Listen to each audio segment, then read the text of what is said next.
اسلام کے پہلے خلیفہ حضرت سیدنا صدیق اکبر رضی اللہ تعالیٰ عنہ بہت بلند و بالا اور بہت شان والے صحابی ہیں رضی اللہ تعالیٰ عنہ۔ آپ کی بے شمار خصوصیات ہیں۔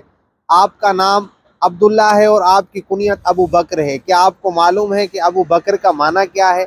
جس طرح ابو والد کو کہتے ہیں، جیسے ابو حمزہ، حمزہ کے والد، ابو زید، زید کے والد ہے، تو ابو بکر، بکر کا مطلب فضیلت والا، شان والا، اور ابو کا مطلب ہوتا ہے والا۔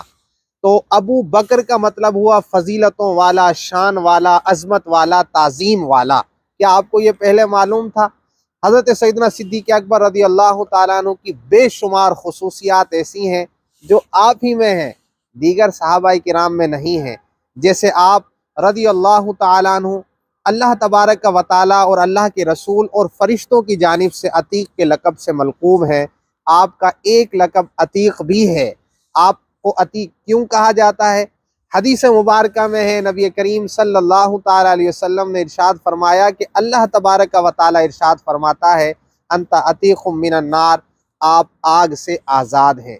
عتیق کا مطلب ہوتا ہے جدا ہونا، ممتاز ہونا، سب سے الگ خصوصیات والا ہونا۔ چونکہ آپ جہنم سے جدا ہیں اس لیے آپ کو عتیق کہا جاتا ہے۔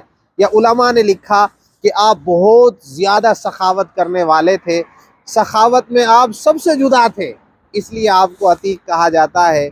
یا پھر علماء نے لکھا کہ آپ حسن و جمال میں، خوبصورتی میں سب سے زیادہ جدا تھے، اس لیے آپ کو عتیق کہا جاتا ہے۔ سبحان اللہ، آپ کی اگر خصوصیات کی بات کی جائے، اسلام کے پہلے خطیب حضرت سیدنا صدیق اکبر رضی اللہ تعالیٰ عنہ ہیں۔ امام الانبیاء یعنی محمد مصطفیٰ صلی اللہ تعالیٰ علیہ وسلم کی حیات طیبہ، حیات ظاہری میں مصلی رسول صلی اللہ علیہ وسلم پر جن کو نماز پڑھانے کا مقام اور شرف اور توفیق ملی، وہ حضرت سیدنا صدیق اکبر رضی اللہ تعالیٰ عنہ ہیں۔ یار غار بھی ہیں، یار مزار بھی ہیں۔ غار ثور میں اللہ تبارک و تعالیٰ کے حکم سے حضور صلی اللہ علیہ وسلم کے ساتھ، ورنہ دیکھا جائے تو صحابہ کرام میں نسبی تعلق سے اور بھی بہت زیادہ قریب صحابہ کرام موجود تھے، لیکن اللہ کی طرف سے حکم ہوا کہ آپ غار کی طرف حضرت سیدنا صدیق اکبر رضی اللہ تعالیٰ عنہ کو لے کر ہجرت کی طرف جائیے۔ اور حضور صلی اللہ تعالیٰ علیہ وسلم جب آپ حضور علیہ السلام کے ساتھ غار ثور میں بھی رہے تو غار مزار میں بھی تا قیامت تک رہیں گے۔ ثانی اثنین، آپ تا قیامت تک ملقوب رہیں گے۔ آپ کو ثانی اثنین بھی کہا جاتا ہے۔